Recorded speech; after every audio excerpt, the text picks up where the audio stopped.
السلام علیکم ورحمت الله. دوستانو په دې هیله چې ښه یاستئ.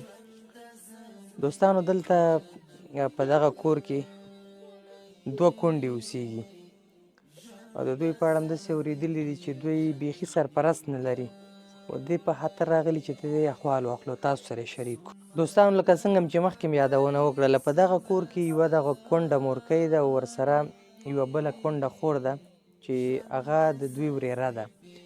یو خو دغه کونډه خور هم څوک نه لري، بیخي بې څوکه بې سرپرسته ده، هغه د دې سره په کور کې اوسیږي. او دغه کونډه مور چې ده دغه نور هیڅوک نه لري، خاوند یې ده وفات شوی دی، دا هم کونډه ده. د ده یو ماشوم زوی دی، د دې نه لاندې خوړ دی، هغه په هغه خوړ کې شګې راټولوي هماغه خرڅوي. که خرڅې شوې یو شی پرې وشو په هماغه باندې خپله یوه چاره کوي، که نه نو بیا نهار ناست دي دا خلک. مقصد د ګټې وټې هیڅوک دی نه لري، داسې چې د دوی دغه ژوند او زندګي پې تېره شي. د دغې مور نه ورو. مورې ستا خاوند وفات شوی؟ ښه. غټ زامن دي، بچي څوک دې نشته د ګټه؟ کور حالات هم دې دغسې دي، ستا خاوند هم وفات شوی دی، دغه بله خور د دې مېړه نشته دی، دغه شانه ده، موږ سره کډوالۍ په کور کې ده او بس الله یې ساتي. دا ستاسو څه ده؟ زما ورېره ده. ستا ورېره ده؟ ښه، د ده هم څوک نشته؟ دا هم تا سره ده؟ واړه بچي واړه. ښه، د ده خاوند هم وفات شوی دی.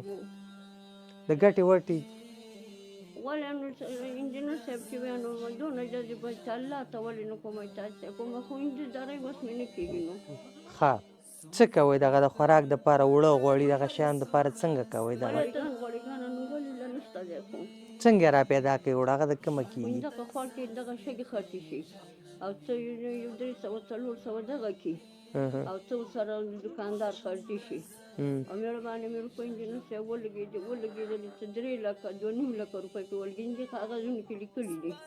په اوس هم نه کېږي، ته هم نارې وې زما روپۍ، یو بل هم زما نارې وې زما روپۍ، دې مې ته زما رای نه غوټې پکې وشي، زه اوس کومې تن مخکې خلاص کړم.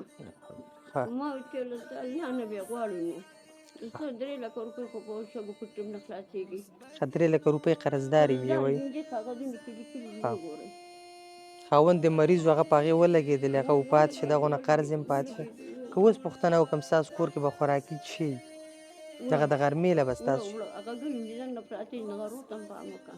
ښه، اوړه سره بیا څنګه کوئ؟ اوړه چې پاخه کوئ بیا نور دغه ترکاري دغې سره ته نه همداسې وچه ډوډۍ وخورئ، په همدغې باندې خپل وخت تېروئ.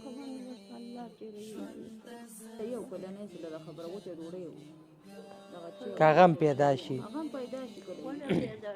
همدغه ګاونډیانو سره کله ناکله مرسته کوه.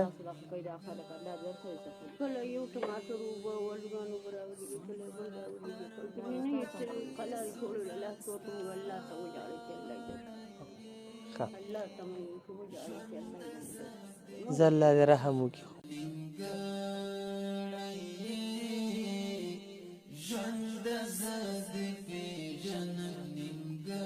دوستانو لکه څنګه دغه مورکۍ او د دغې خورکۍ خبرې تاسو واورېدلې، واقعیت هم داسې دی. دلته د دې نغرو د حالت نه داسې معلومېږي چې په میاشتو میاشتو دې کې اور نه دی بل شوی او داسې ویل کېږي چې دا خلک بیخي بې څوکه دي، هېڅوک نه لري. الحمدلله دغه بې سرپرسته کورنۍ ته مو د خوراکي توکو دغه یو پیکج ستاسو په مرسته باندې راورسو. دا یو بې سرپرسته کورنۍ ده، په کور کې هېڅ خوراکي توکي نه وو. د دغې میاشتې لپاره مو ورته مکمل د خوراکي توکو یوه بسته راوړله. په نورو شتمنو هیوادوالو او بهر میشتو هیوادوالو باندې غږ کوو چې د دغې کورنۍ او دغې ته ورته نورو کورنیو په دایمي ډول باندې موږ سره لاسنیوی وکړئ.